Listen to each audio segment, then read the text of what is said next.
Hello there, kia ora. On Wednesday, tens of thousands of protesters joined calls from a range of unions to come together in a protest against government cuts to, well, everything, except landlords and the menu at Bellamy's. A protest in the middle of a workday in the middle of the week is automatically going to make it harder for a lot of people to be there. But at locations all over the Motu, people showed up. But if you were just following our mainstream media, well, you couldn't be blamed for thinking it hadn't gone ahead at all. Only one of our MSM outlets had live coverage on their page, or a story covering the protest within an hour of it happening. 4,500 people filled the grounds outside of Parliament, and it didn't really make much of a wave.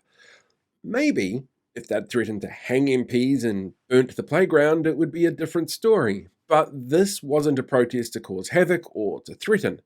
It was to show the public who was impacted by the government budget cuts and decisions across a huge range of sectors that directly impact workers, like the cancellation of fair pay agreements, or the reinstatement of 90-day trials, or the refusal to support the anti-wage theft bill, and the smallest minimum wage increase ever, and those teeny tiny little tax cuts for the lowest wage earners. So why didn't this protest make waves in the media, while our mainstream media kept sharing stories of Tory whānau's use of social media and how the North Island's going to lose an electorate due to population distribution, but which one won't actually be decided until 2025? Fingers crossed for botany. But, time will tell.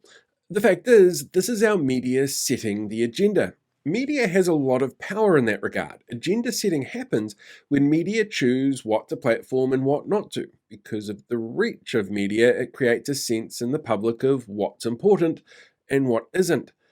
Research has shown that when it comes to protests and how media cover them, well, there are a range of priorities that differ slightly from place to place, but generally, anything that challenges the status quo garners more attention than a protest to keep things the same.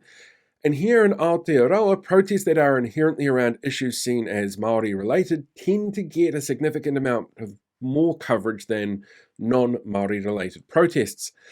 Our more centrist media tend to focus on the importance of the issues in those protests to Māori, and our more right-wing media tends to focus on the disruption those protests create to people not at the protests. Research released last year actually showed the way that Māori are portrayed on various news sites in negative ways was actually a leading driver to why many Māori feel vilified and targeted by news media.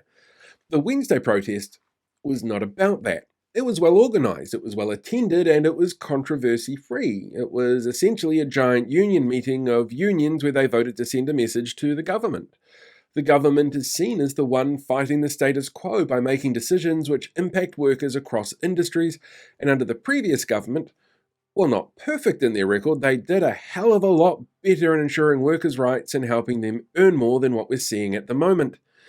And ultimately, the editorial choices for each media outlet rests within those organisations. They each have their own drivers for what makes headlines and what's considered newsworthy. Well, I would think that thousands of people fighting for better outcomes for our millions of workers and public servants is newsworthy, and what the Mayor of Wellington does on her own social media feeds isn't. I don't get to make that call. I don't get to set the agenda for public discourse on a topic. But the public can, by choosing how they interact with media on social platforms, what they share and what they give feedback on. Just because the media is setting the agenda, it doesn't actually mean that the public have to accept it.